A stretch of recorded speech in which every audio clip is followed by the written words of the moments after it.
Episode of Ask the Gov.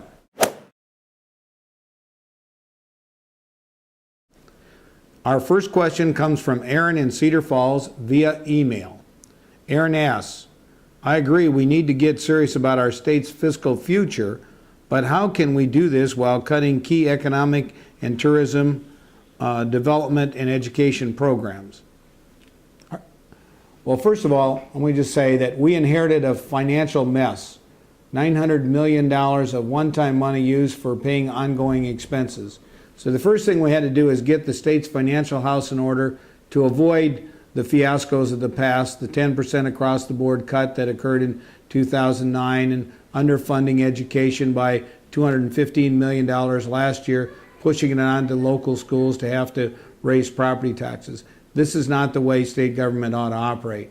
Instead, we've got to get our fiscal house in order, and then to attract business and jobs to our state, we need to reduce the tax and regulatory burden. And we've been working aggressively at that. I've also put together a very strong economic development team under the leadership of Debbie Durham, and we are aggressively marketing and promoting Iowa because of the great work ethic and job training programs we have here, and we're seeing significant success. The second question comes from our Facebook page. The Casey asks, why are lowering corporate taxes more important than improving our education system? Well, first of all, let me say that we think we need to not only improve education, and we've set the goal of making education #1 in the nation again, but we also need to bring more jobs to Iowa. And I came into office at a time that we had the highest unemployment we've had in over 20 years, and we're working every day to bring more business and jobs to the state.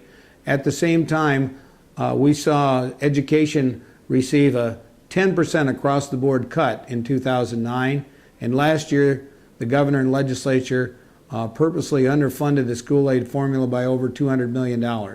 This year we're fully funding the school aid formula and focusing on the future. We're going to have an education summit with the National Secretary of Education, Arnie Duncan, as the keynote speaker, focusing on the future of education, how we can change our system so we can attract higher achievers to teaching, reward good principals and teachers, and reward teachers on the basis of student performance. Iowa's performance used to be best in the nation on the NAEP tests. In recent years, we've been in the middle of the pack.